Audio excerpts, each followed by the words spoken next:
Good morning students. I hope you are all doing good. Let us see what we are going to discuss in today's class. Good morning ma. In previous class we have completed extraction of iron and this is one of the applications of Ellingham diagram. By using the Ellingham diagram only we can select temperature range and even reducing reagent also. Okay, I have shown in the previous class how we can extract the iron from its ore hematite. Okay, now in today's class we will go through extraction of copper from cuprous oxide. Extraction of copper from cuprous oxide. Let us see. In the graph of Ellingham diagram, delta G versus capital T for the formation of oxides, the Cu2O line is almost at the top. In previous class also I have told that if you want to select any reducing agent, that reducing agent line or curve must be below the metallic oxide curve. The reducing agent curve must be below the metallic oxide curve. That is very important. Then only delta G of whole reaction will be negative and it is highly spontaneous. Okay, that one clearly we have seen in the previous class. Right side of the point of intersection, generally metallic oxide curve is above the reducing agent curve. Now again I will show that diagram. One more time you will be getting clarity. In the graph of delta G versus capital T for the formation of oxides, the Cu2O line is almost at the top. So it is quite easy to reduce oxide ores of copper directly to the metal by heating with coke. Generally, the line which is above, it can be reduced easily because all the reducing agents present in the below of the curve only. So everything can be possible. But very below, coke is there, coke line is there. That means carbon line. So scientists selected best reducing agent is carbon. And even they will select with commercial purpose also. Commercially carbon might be less expensive and even it is below, very below than copper oxide line. The line C, CO and C, CO2 are at much lower positions. They are present at very lower positions in the graph, particularly after 500 and 600 Kelvin. Now let us see the curve and we will understand what is going to be happening.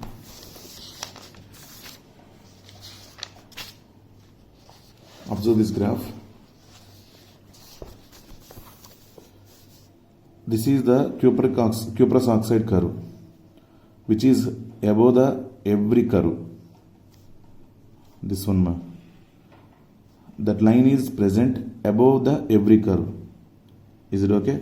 Now C plus O2 gives rise to CO2. C plus O2 gives rise to CO. These two curves are below the line of cuprous oxide only. These two, not only these two, any other also, but in consideration with the financial condition also, they will check that one. Okay, so carbon if you select as reducing agent,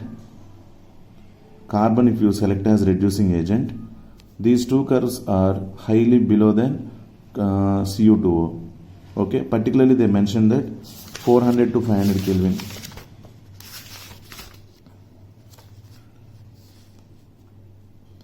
to 600 Kelvin. Particularly they mentioned that are at much lower positions in the graph, particularly after 500 to 600 Kelvin. After 500 to 600 Kelvin, this one, after 400 degrees centigrade. See, this is the point of the CO2 curve and this is CO curve. They are getting lower. See, this is the CO2O curve. These two curves are getting lower positions after 400 degrees centigrade. At 400 degrees centigrade, these are slightly nearby Cu2O. Correct or not? These lines are somewhat nearer at 400 degrees centigrade for Cu2O. When we right side, if you shift, these lines are very lower than their position. So at 500 to 600 Kelvin after, if you select carbon and carbon as the reducing agent, easily we can reduce that Cu2O to Cu. That is the meaning. Okay, this is one of the applications. So Ellingham diagram, by using Ellingham diagram only, scientists are going to select the reducing agent for a particular metal, as well as temperature range also they are going to select easily. Okay, now see here.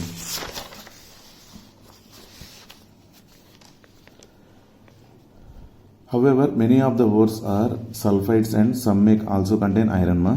The sulfide ores are roasted such that smelted to give oxides. So Cu2S, generally copper is present in the form of cuprous sulfide. When it reacts with oxygen, it will be converted to cuprous oxide plus SO2. SO2 gas will be escaped. It is a gas. Okay. The Cu2O reacts with carbon. Carbon acts as a reducing agent. The oxide can then be easily reduced to metallic copper using coke. Cu2O plus C gives rise to Cu plus CO. Copper is obtained. Okay. In actual process, the ore is heated in a reverberatory furnace after mixing with silica. This is the flux we will add.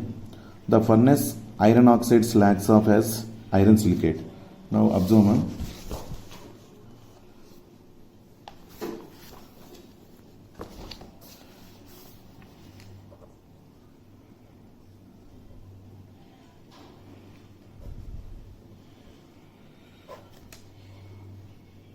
In this cuprous oxide mineral, that is ore, iron oxide is the impurity, which is called infusible impurity. Okay, to make this infusible impurity to slag, we will use one flux, that is called silica, SiO2. This Fe2O3 and SiO2, this is flux. SiO2 is acting like a flux. Fe2O3 impurity is mixed with SiO2 to form FeSiO3, which is called silicate, iron silicate, nothing but slag, which can be separated from ore easily. This is fusible. Okay, see. In actual process, the ore is heated in a reverberatory furnace after mixing with silica. In the furnace, iron oxide slags off as iron silicate. Iron oxide will be converted to iron silicate as slag formed. Copper is produced in the form of copper matte. This contains Cu2S and Fes. So only ore is present as Cu2S and Fes. Iron oxide, Fe2O3 or FeO, iron oxide, it is present as impurity, reacts with SiO2 to form slag, FeSiO3. Copper matte is then charged into silica lined converter. Copper matte is this one.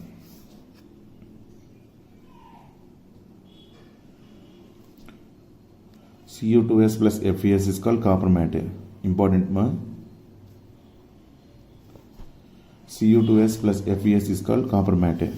Copper matte is then charged into silica lined converter. Some silica is also added and hot air is blown to convert the remaining Fes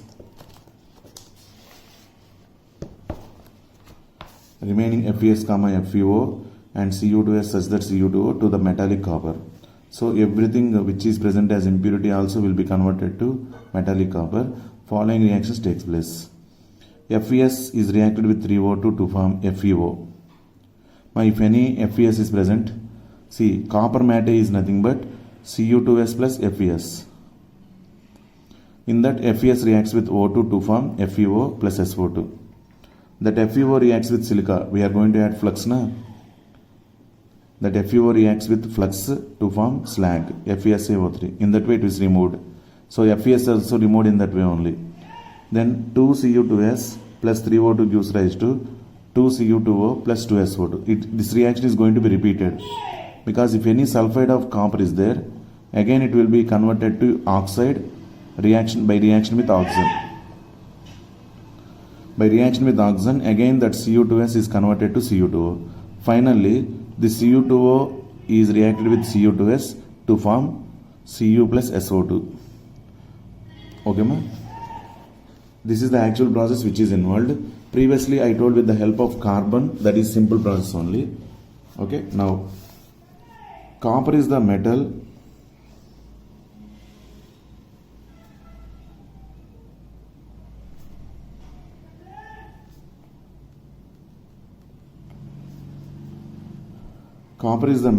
which is obtained by self-reduction. Remember this point.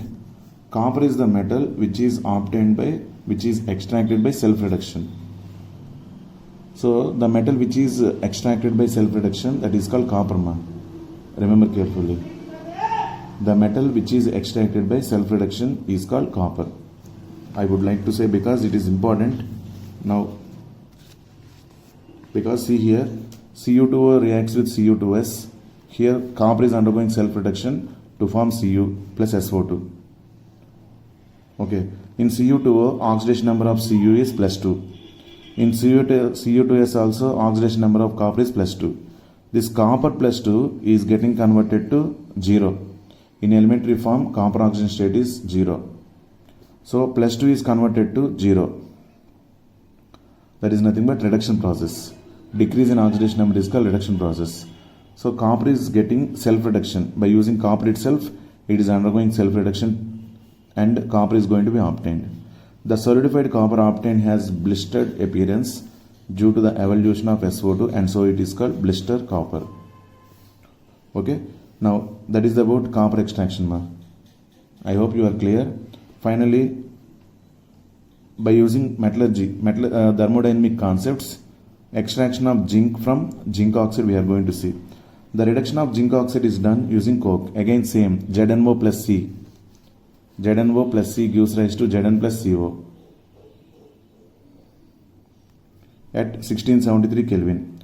Here also zinc oxide curve is greater than carbon curve above 1673 Kelvin.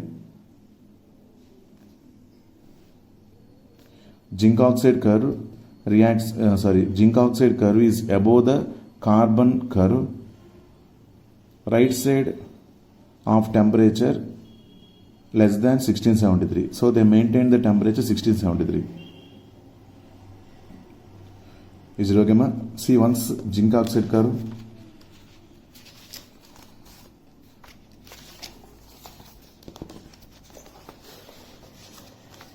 This is the zinc oxide curve.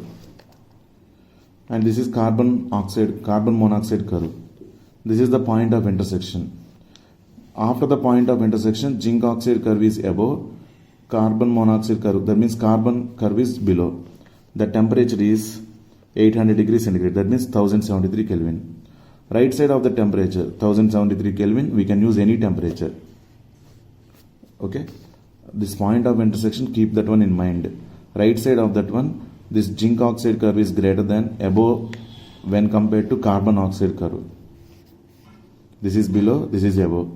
Then this one can be used as reducing agent. Is it okay, ma? So we are maintaining 1673 Kelvin.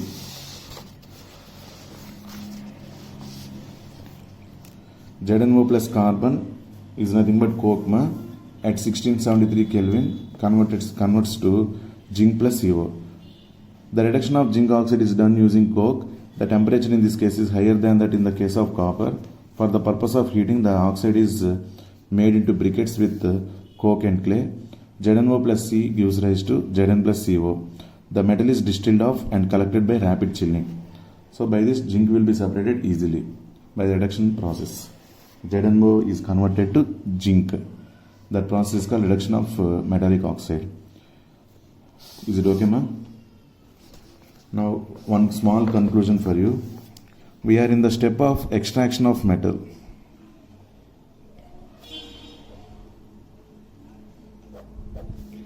Under this extraction of metal, step A is conversion of metallic compound into metallic oxide. Conversion of metallic compound into metallic oxide. Here the process involved are calcination and roasting.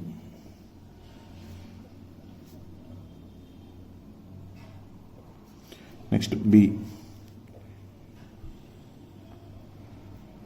conversion of metallic oxide to metal.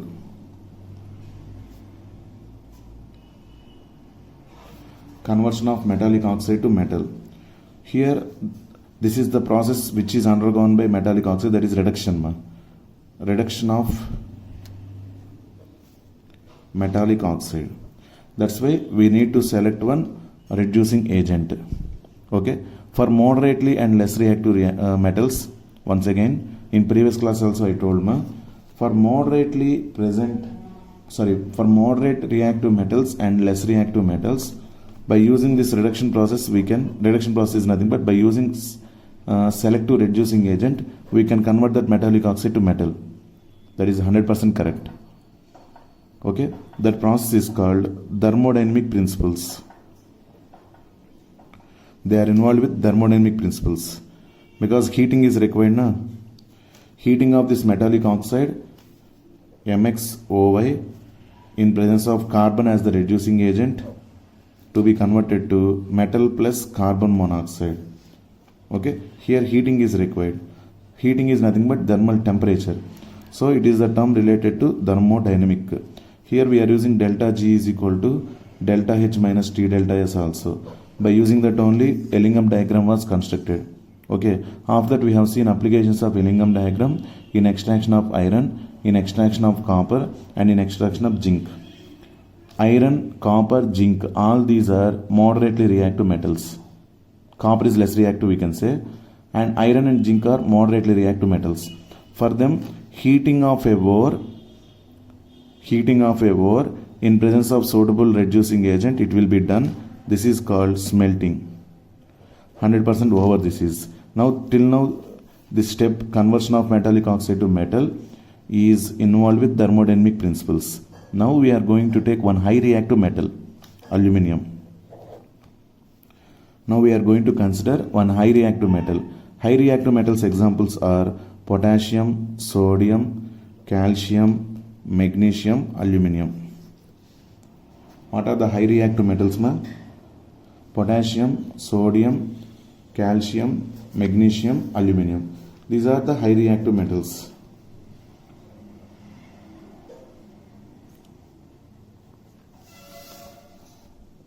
Okay, for these high reactive metals, selection of this reducing agent and these thermodynamic principles won't work because these are strongly reacted with oxygen to form strong bonds with oxygen.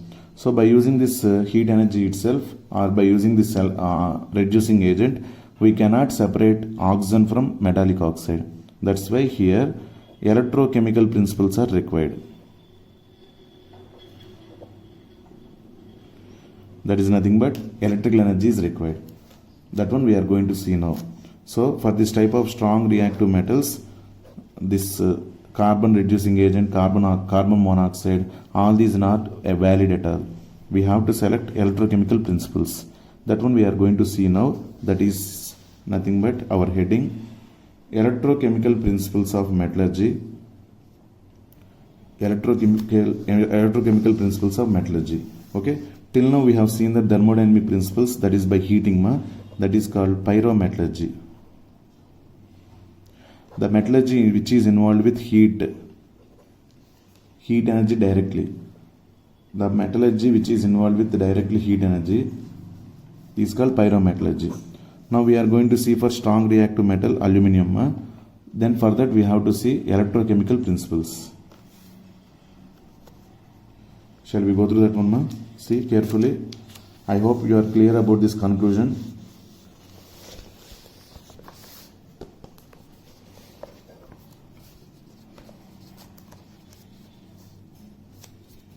See now, we have seen how principles of thermodynamics are applied to pyrometallurgy. Similar principles are effective in the reductions of metals also. Actually, this process is also in which metals are undergoing reduction only, but here reducing agent we will not use. By using electrodes, cathode and anode, we are going to reduce metal ions to metals. Okay. Similar principles are effective in the reductions of metal ions in solution or molten state. Here they are reduced by electrolysis or by adding some reducing element. In the reduction of a molten metal salt, electrolysis is done. Such methods are based on electrochemical principles, which could be understood through the equation delta G is equal to minus NFE. This is the relation between delta G Gibbs free energy and electrode potential E naught, EMF of the cell. N means number of electrons involved in that reaction, F means Faraday. Okay, N means number of electrons involved in that reaction, F means Faraday. I hope you are clear, ma. This is the relation between electrode potential and delta G. So we are applying electrochemical principles here. Here N is the number of electrons and E naught is the electrode potential of the redox couple formed in the system. More reactive metals have large negative values of their electrode potential, so the reduction is difficult. See, high reactive metals reduction is very difficult by the selection of reducing agent. That's why if the difference of two E naught values correspond to a positive E naught and consequently negative delta G naught in equation 6.4, then the less reactive metal will come out of the solution and the more reactive metal will go into the solution. Cu plus 2 plus Fe gives rise to Cu plus Fe plus 2. This is okay, ma. In simple electrolysis, the Mn plus ions are discharged at negative electrode because generally metals contain positive ions, positive charge only. They will be attracted towards negative charged plate that is called cathode and deposited there. Precautions are taken considering the reactivity of the metal produced and suitable materials are used as electrodes. Sometimes a flux is added for making the molten mass more conducting. Okay, ma? This is the basics of how electrochemical principles are applied in the extraction of metal. Now we will see what about the extraction of aluminium. Now we will see what about the extraction of aluminium.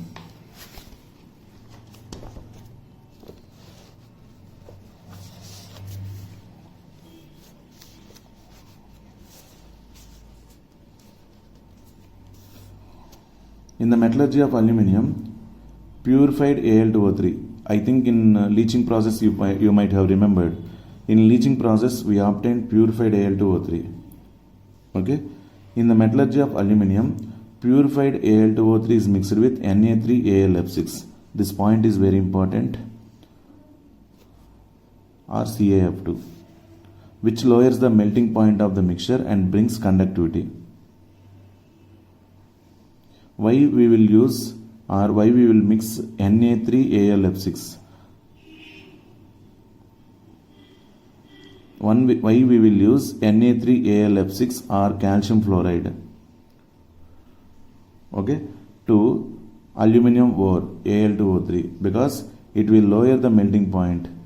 Because of lowering of melting point, very high amount of electricity is not required.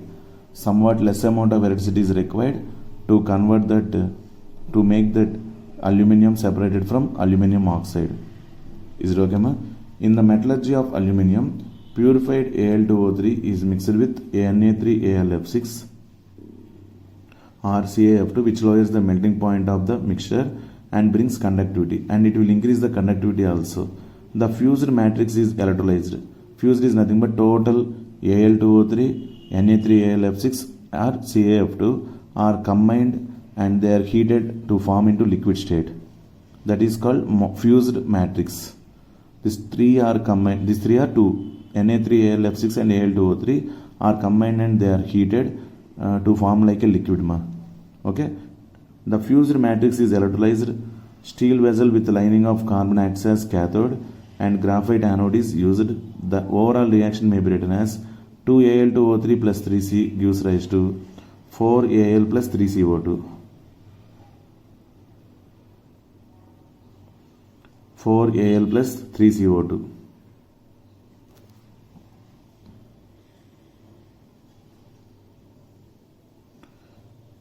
This process of electrolysis is widely known as Hall-Hérold process. Okay. Observe the diagram here. The diagram contains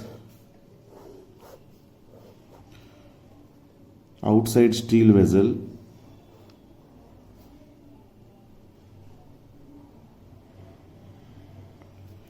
with carbon lining.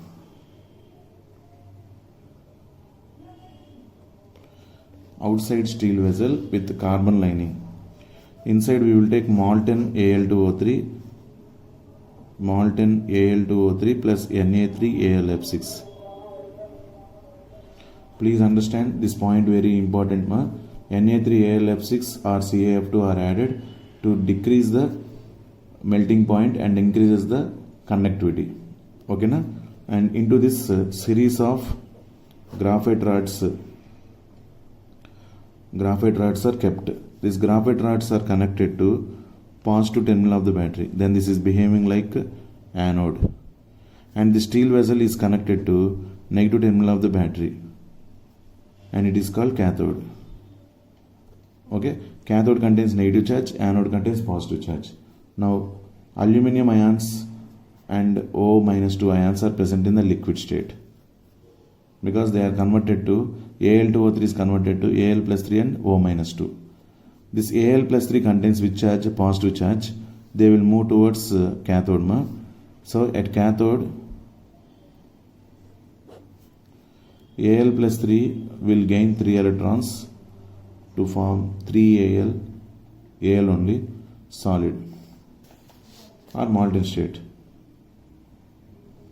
Al plus 3, molten. Al plus 3 electrons gives rise to Al. Aluminum is formed in the form of molten state.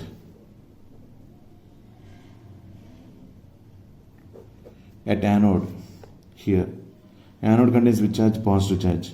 Positive charge is positive charge attracts O-2. O-2, that positive charge is carried by graphite. Graphite is nothing but carbon.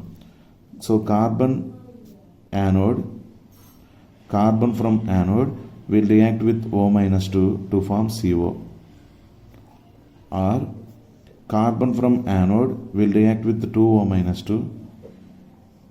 Actually this is containing positive charge. Carbon is carrying positive charge only because it is anode, positive charge is there. See, carbon plus O-2 to form CO plus 2 electrons. Next, C plus 2O-2 gives rise to CO2 plus 4 electrons. These 4 electrons are given to anode. 2 electrons are given to anode. Okay, because anode contains which charge? Positive charge. So C plus O-2 gives rise to CO plus 2 electrons. C plus 2O-2 gives rise to CO2 plus 4 electrons. In this way, aluminum is going to be obtained in the form of molten state. Molten state is nothing but liquid form. After getting into liquid form, we will make, by cooling that one, it will be converted to solid.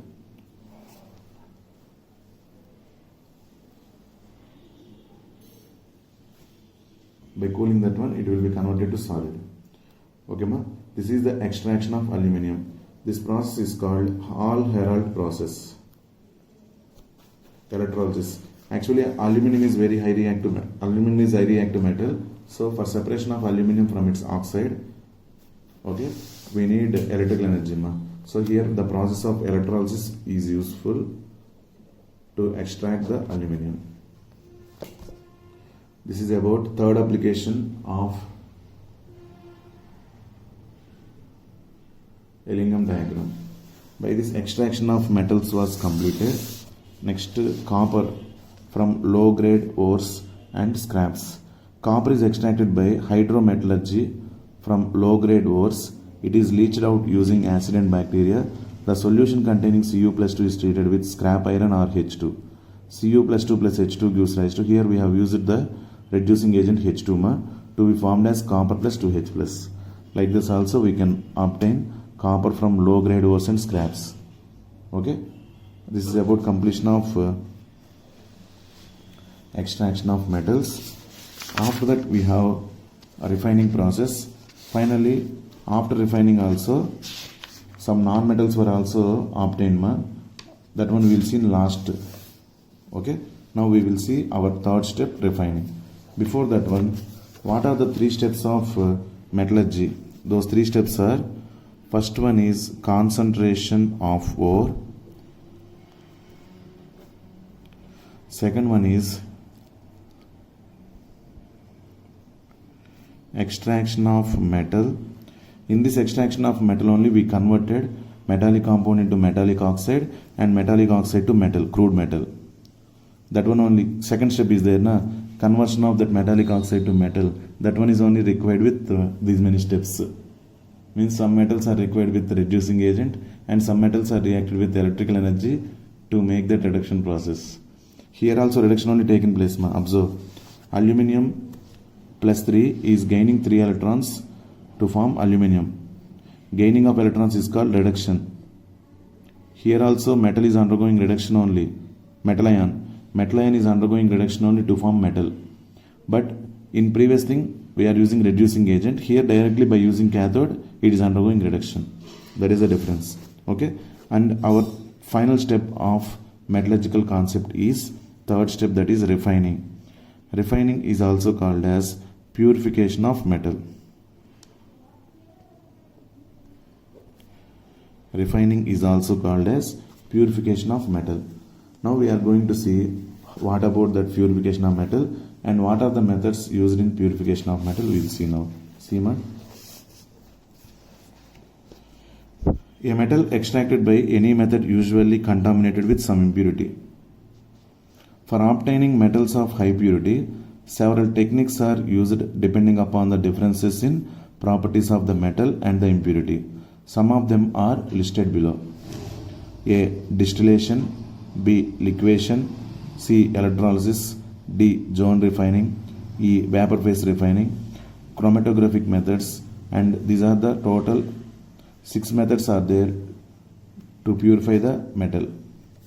In that, zone refining and vapor phase refining are very highly important in NEET and even CBSE also and NEET also. Okay. Vapor phase refining and zone refining. Now first one we are going to see distillation, ma.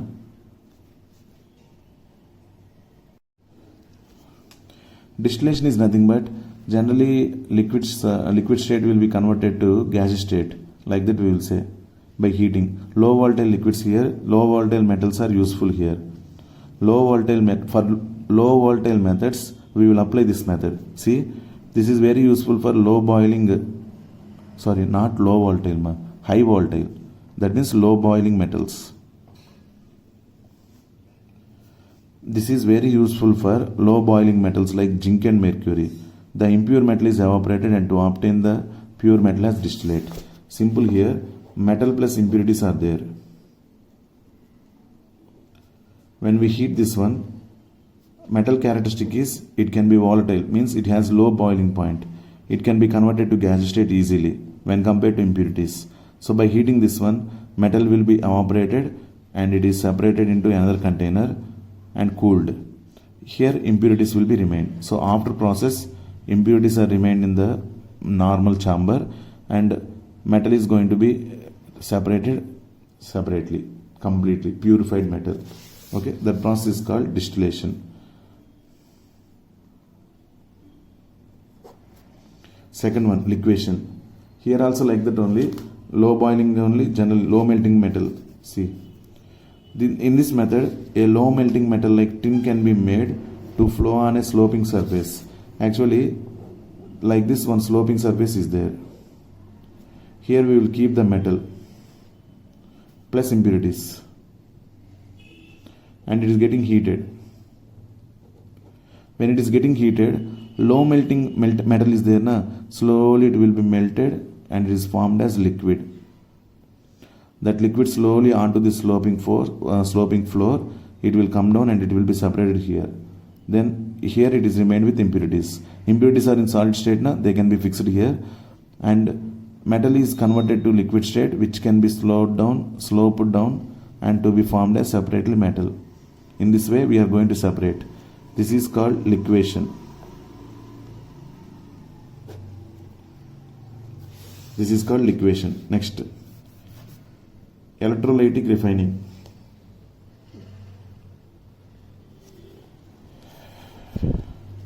In this electrolytic refining, generally copper is the metal which is refined. Copper is metal which is refined by electrolytic refining.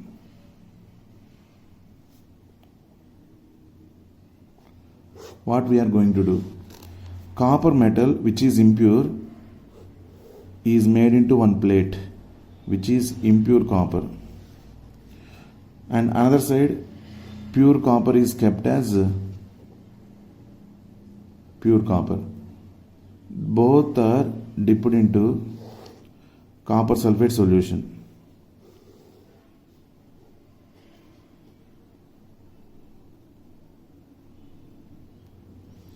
Both are dipped into copper sulfate solution. This impure copper is connected to positive terminal of the battery. Pure copper is connected to negative terminal of the battery. At once, if you switch on this one, electrical energy will reach here. This is anode and this is cathode. By the electrical energy, this one impure copper is there na, in that copper atoms are converted to liquid state. Not liquid state, sorry. Copper atoms are converted to Cu plus 2 and they are getting dissolved into solution. Copper is converted to Cu plus 2. Already it is getting positive charge. Maximum I think it is present in the form of Cu plus 2 only. And slowly the Cu plus 2 will come out of this impure copper and it is going to be attracted towards cathode. When copper is coming out from the impure copper, only copper is coming out, impurities are settled at the bottom. After some time, when copper is completely shifted towards cathode, when copper atoms are completely shifted towards cathode, impurities which are present here, they will not be melted easily. Like that only we will select. Okay. Impurities which are present in the copper, they will not be dissolved easily. So they are present as solid state only. They are deposited at the bottom, which is called anode mud. They are settled at the bottom, which is called anode mud. Slowly the Cu plus 2 ions are going to be gaining electrons to be formed as copper. So when time is going on, this copper size, pure copper size increases. This impure copper size decreases and finally it is settled at the bottom as anode mud. Okay, in this way here we are getting only pure copper. No other impurities will be there. Impurities all are settled at here. Because of presence of impurities only, this copper is easily dissolved when compared to this copper. Okay, melting points will be varied when impurities are present. That's why here this copper only it is getting dissolved fastly when compared to cathode copper, because we are using here anode which is containing impurities. Okay, this process is called electrolytic refining. Electrolytic refining is used to purify copper. Now see here. In this method, the impure metal is made to act as anode. A strip of the same metal in pure form is used as cathode. They are pure form is used as a cathode. They are put in a suitable electrolyte bath containing soluble salt of the same same metal. The more basic metal remains in the solution.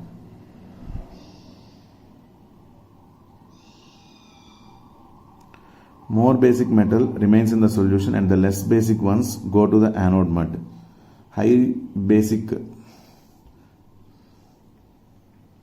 The more basic metal remains in the solution and the less basic ones go to the anode mud. This process is also explained using the concept of electrode potential over the potential and Gibbs energy, which you have seen in previous sections. The reactions are M gives rise to Mn plus N electrons, cathode. Mn plus N electrons gives rise to M. Copper is refined using an electrolytic method. Anodes are of impure copper and pure copper strips are taken as cathode. The electrolyte is acidified solution of copper sulfate solution and the net result of the electrolysis is the transfer of copper in form from the anode to cathode. Okay, in pure form we will get copper deposited on cathode and size of the cathode also increases.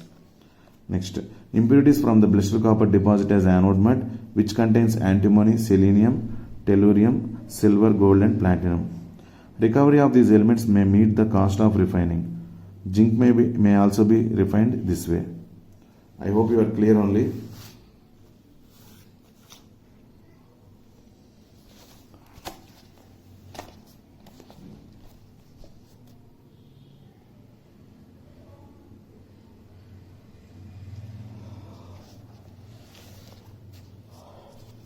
Next, fourth one, zone refining.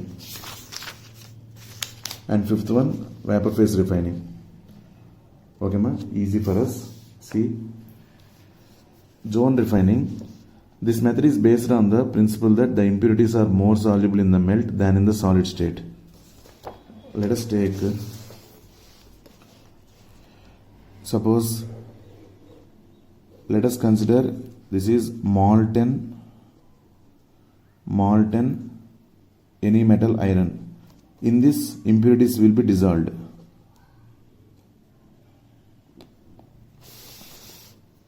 This method is based on the principle that impurities are more soluble in the melt than in the solid state. In solid state, they are present as iron, silicon, tin, like that impurities are present. Iron is the main one, silicon, tin, these are all impurities which are not soluble. In molten state, they are soluble. That is the principle here. Okay. Now what we are going to discuss in this zone refining. See, this method is based on the principle that the impurities are more soluble in the melt than in the solid state of the metal. A mobile heater surrounding the rod of impure metal is fixed at its one end.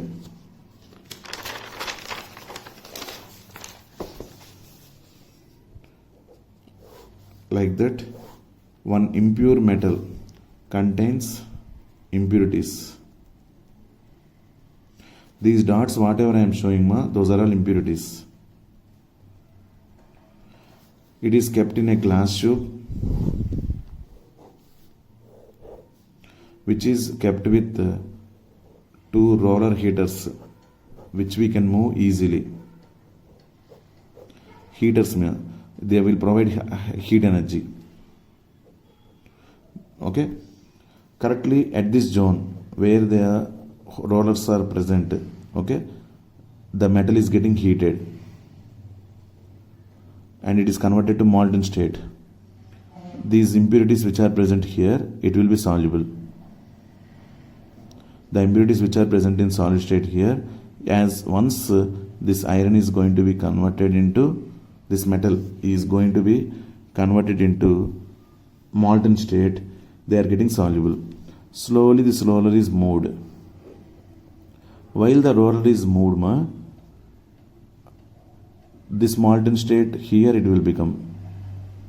Means when the roller is coming here the part is, this zone is becoming molten state and this is becoming solid again. So immediately the impurities which are here, they are attracted towards molten state because they are soluble. So the impurities which are present previously here, they will be moving along with this liquid state to here. So in the liquid state, these impurities are dissolved. Here it is getting pure solid. Next, again if you move these heaters, here completely previously they are present impurities, all are moved here. Next, if you move this one this side, like that up to last, up to here, impurities from left to right, they will come. Fully here impurities will be resided. Previously totally impurities are present. Now we are making that impurities to move from left side to right side completely. And we will cut the metal here and this is pure metal. Now all impurities are present in this zone only. This is attached with one more rod and they will continue this process as it is. Till that we are getting purified only. This is pure metal we are getting. And this one is joined with any other pure metal. This one is joined with any other pure metal and it will undergo again same process. Again finally some part is going to be cut off. Like that pure metal is going to be obtained. This is called zone refining. This method is based on the principle that impurities are more soluble in the melt than in the solid state of the metal. A mobile heater surrounding the rod of impure metal is fixed at its one end. The molten zone moves along with the heater which is moved forward. As the heater moves forward, the pure metal crystallizes moved forward. As the heat, out of the melt left behind and impurities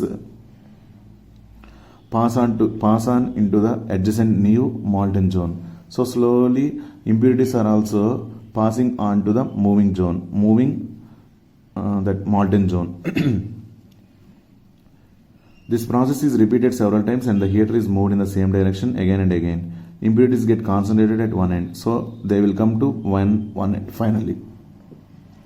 One end coming to one end right side. This end is cut off. This method is very useful for producing semiconductor and other metals of very high purity.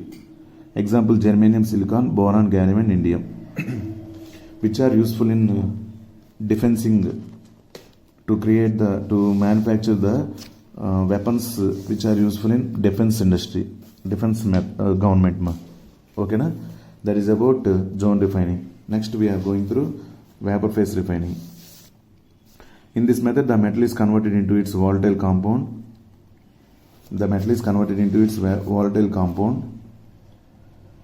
Which is collected. Metal plus impurities. In this method, metal is converted to volatile. That means volatile compound.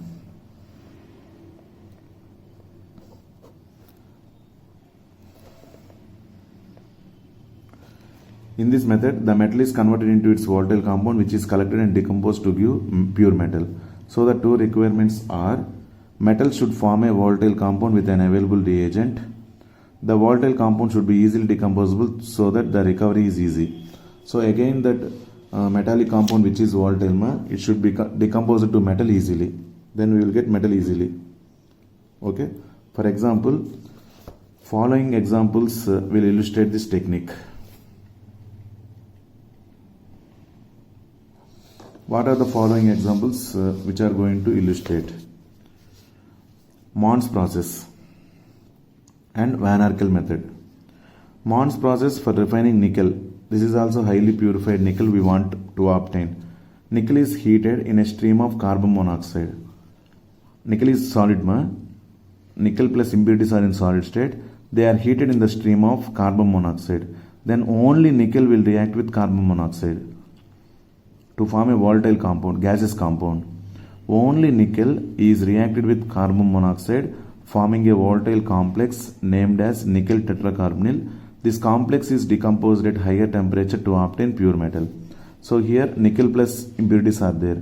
In that, only nickel will react with 4CO at 330 to 350 Kelvin. We will get nickel carbonyl. Okay, that nickel carbonyl again it is getting heated at 450 to 470 to convert into pure nickel plus 4CO. Highly pure, 100% pure nickel is obtained. Impurities are previously only settled down, means they are present there only. Only nickel is converted to nickel carbonyl.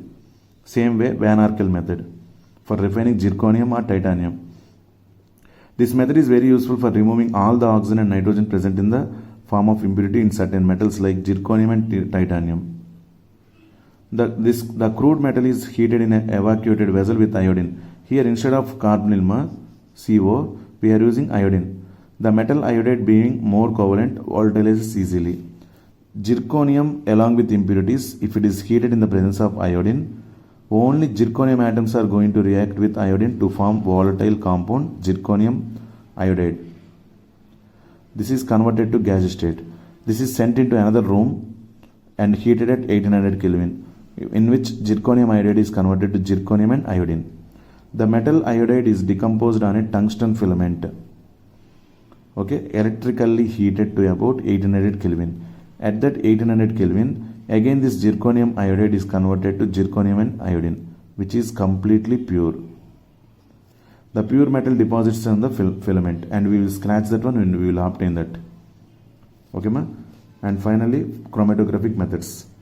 Before going to that one, totally 6 methods are there in refining of metal. In that, distillation, liquation, electrolysis, zone refining, vapor phase refining we have completed. And finally, we are going to study with this chromatographic methods. This is simple only, not that much important. Column chromatography is very useful for purification of the elements which are available in minute quantities, and the impurities are not very different in chemical properties from the element to be purified. This is simple point only they gave. Okay, column chromatography is highly useful in purification of the elements. Finally, we are remained with uses of aluminum, copper, zinc and iron. Aluminum foils are used as wrappers for food materials. The fine dust of the Metal is used in paints and lacquers. Aluminum, being highly reactive, is also used in the extraction of chromium and manganese from their oxides. Wires of aluminum are used as electricity conductors. Alloys containing aluminum, being light, are very useful. Next, copper uses, aluminum uses, zinc and iron. Copper is used for making wires used in electrical industry and for water and steam pipes. It is also used in several alloys that are rather tougher than the metal itself. Example, brass, bronze and coinage alloy. For making the alloys highly, these metals are useful. Cast iron, zinc. Zinc is used for galvanizing iron. Galvanizing is nothing but iron is going to be coated with zinc, not to get rust. That is protecting the iron from rusting. Is used for galvanizing. It is also used in large quantities in batteries. It is constituent of many alloys, example brass and German silver. These compositions just once remember, not that much important for NEET. Okay, na? Nickel 40 to 50%, zinc 25 to 30%, copper 25 to 30%. Or otherwise, better do one thing.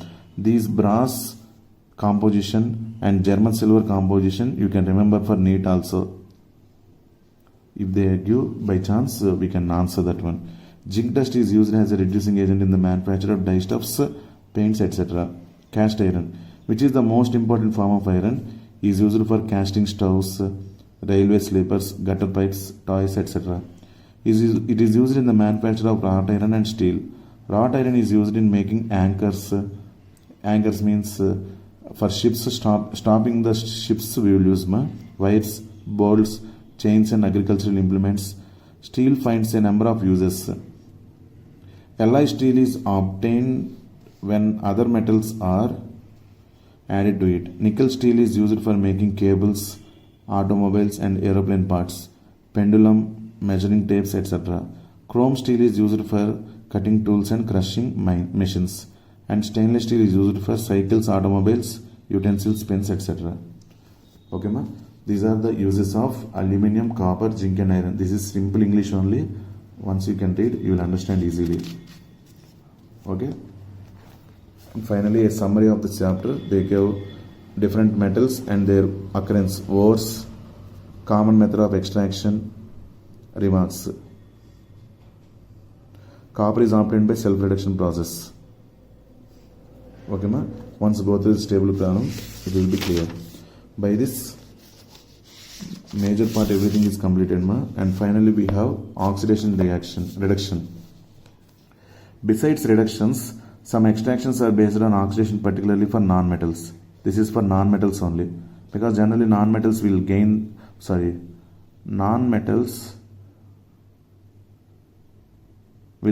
1 minute.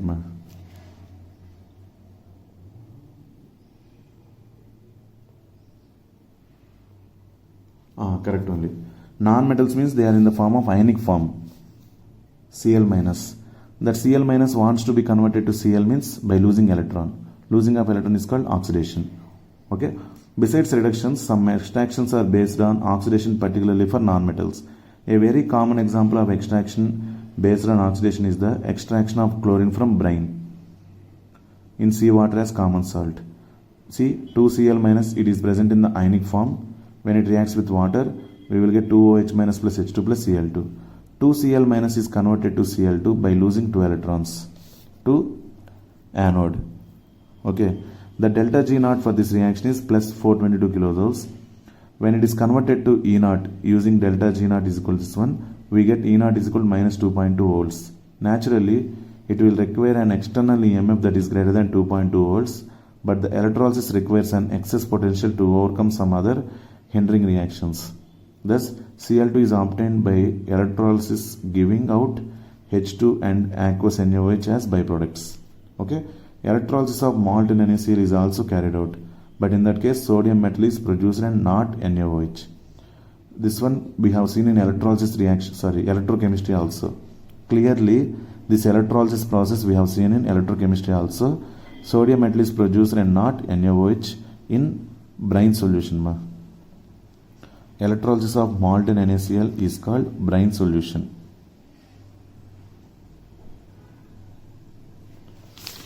Okay, next.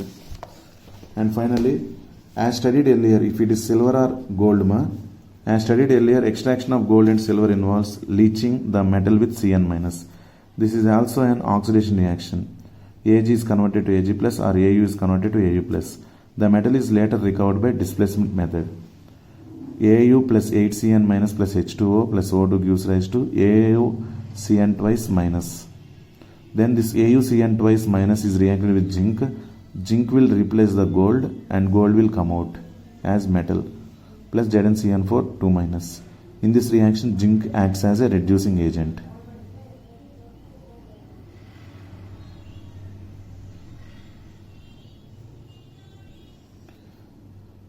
Okay, ma? By this, our chapter is completed. This is about oxidation and reduction, ma. Finally, this oxidation reduction reactions are for non-metals and some very low reactive metals, ma, gold and silver. So finally, we concluded this total chapter, metallurgy concept, with 3 steps. First step is concentration of ore or dressing of ore. Second step is extraction of metal, which is involved with further 2 steps. Conversion of metal compound to metallic oxide and conversion of metallic oxide to metal, crude metal. Third step is purification or refining. Okay, we are going to purify crude metal to pure metal. These are the 3 steps which are involved. Till now we have discussed. Under second step only, B step, we have seen thermodynamic principles, that is called pyrometallurgy, and one more thing, that is electrochemical principles. Delta G is equal minus NF E naught. This is about our chapter. And third one is involved with purification of metals. Okay. And finally, we obtain pure metal. We are going to use wherever we want. Okay, ma. This is about conclusion of our chapter, which is completed. I hope you are clear about the concept. Okay. Prepare well for the exam. Thank you. Thank you all. Have a nice day.